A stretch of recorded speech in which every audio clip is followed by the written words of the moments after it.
From a lost 18-year-old boy, fresh out of the house, with nothing more than the belief that I could become something, the belief that this internal compass could drive me to a direction that is truly divine, that can drive you to a direction that is truly divine, I was able to become a tribal prince. In just an hour, I'm gonna get married. 21 years old, young and youthful, entrepreneurial minded, spiritual in nature, a man through and through. And if the truth be told, when I first started this journey, just a few years ago, there was only one thing that I truly set out to do. I set out to be the man that I didn't see. You see, when I looked around, I didn't see what I thought should exist. I didn't see what I thought should be there. I came into this world with such a divine vision that I was obsessed with becoming it. You know, individuals in my school, individuals around me and my community will tell you that. They laughed. It was fun and games. 21 years old now, traveled across the world multiple times. Been given the title of a tribal prince. Beautiful life, beautiful wife, like I said, about to go get married right now. By the time you see this, I will have already had the wedding. But that's not the point of today's video, right? The point of today's video is I'm going to share something very personal with you as we start this channel out for real. You know, today the channel starts for real.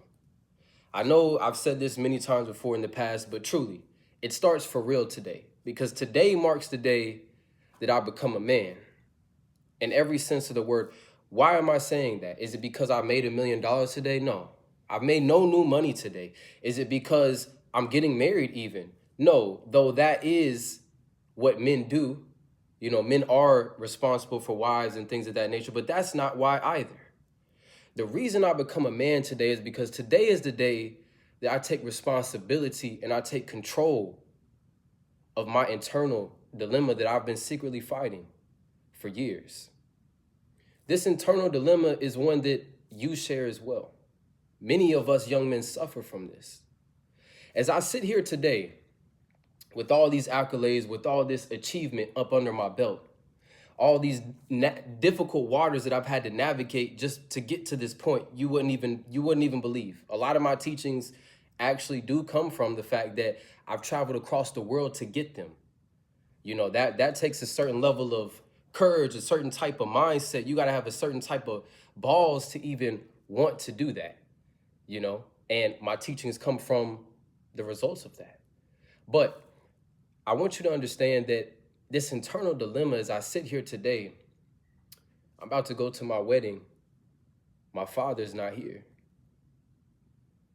for, you know, reasons not that he wanted, you know, he couldn't make it.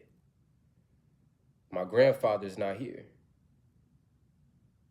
None of my day one brothers are here. And all of them will probably see this video at one point in time or another. And for a long time, you know, I used to mask over these type of things, you know, as if they don't bother me, as if I don't see them, as if I don't recognize them, as if I'm some sort of individual that's immune to these things, when in reality, to keep it 100% transparent with you, this feeling that I feel today is the reason it drove me to get to this point, but not in a healthy way. It drove me to get to this point because I had a point to prove. Look around us. They want to pack us in these gyms. They want to pack us in these playlists with rageful music playing, and we got to exert ourselves rage. And there's a time for aggression as a man. Don't get me wrong. There's a time for force as a man, most certainly. But we need to understand we all are hurt. The young men of this generation are hurt. Most men I've ever come in contact with in life are hurt because that divine masculinity, that true rulership in which I've traveled the world, like I said, to learn, to express, to become, is not only divine in nature, but it serves a purpose. And without it, you're hurting. Without it, the world is hurting. And so when I look at the situation now and my advanced intellect with my old soul that I've been able to connect with, I realize that it hurts me. You know, it's always hurted me that I didn't have the loyalty and support of my day one brothers like I wanted to. You know, and for my brothers that might be watching this, one in particular, I still love you. I would want nothing more for you to be here right now, in this chair right here. I would want nothing more to that. You know, look, I know life got in between us. Money got in between us. Envy got in between us. You know? And look, I get it. You know, things happen.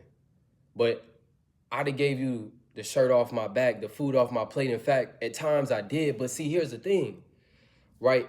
A lot of times it don't even be about the fact that people want to eat too. Because I'm the type of man, I'm the type of leader, I bring the food to the table and I'll give you food off my plate onto yours. We can share the same plate. That's just how I am with certain people. When I really got love for you, I got love for you. But see, you got to understand and mature in your intellect to realize, as a man, sometimes they wish they was the one bringing the food to the table, and they hate you for that reason. You know, but my brother, I still love you. I can't even bring it in my heart to hate you. I can't bring it in my heart no more to feel any type of way towards you, but disappointed to an extent. Because the truth be told, I got love for you. So all of that aggression that we respond with as men, all of that aggression that we attack our lives with, like it's coming from a place of pain. It's coming from a place of hurt, and this world is exploiting it right now. But I say I became a man today. Today marks the day, because today is the day those old wounds no longer have a hold on me anymore. I had to sit down and really ask myself yesterday, because I was hurt.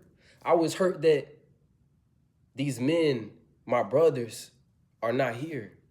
The ones that I thought would be here, that I think should be here, are not here. The same way it's always been. The same thing that has, I thought, propelled me forward. But I analyzed it with my mature intellect today and said, no, this has been masquerading within me as some sort of trophy.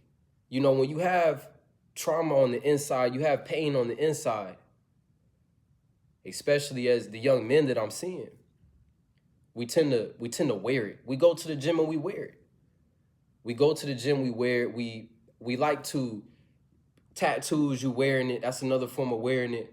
You know, we like to think that we can overcome it in this way, when it simply masquerades itself. That pain hides itself. It packages itself. It continues to wrap up inside of your spirit, consuming essence of you, because it continues to make you believe in that trauma, to make you believe in this false identity of yourself, to make you believe in the lesser and not the greater. Even though you think in your mind, you're using this as fuel to achieve the greater. But every time I achieved greater too became that pain, because I still wished that they was there beside me while I'm doing greater. But they hate me even more. They envy me even more. So at a certain point, I had to assess it and say, it's okay. I don't need them to be a part of it. I love them. I really don't hate them. I love them, and I would love for them to be a part of it. But they chose different, and that's okay. That's okay, because on today, I become a self-governing man. On today, I become royal in my essence. On today, my soul, my divine soul, begins to overtake this vessel in such a way that divinity is what I express. Divinity is what we all can express. And so on today, I take back all the moments that pain has stolen from me secretly every day for so many years now. I take it back. I let it go. I release it. I don't need it. It doesn't serve me.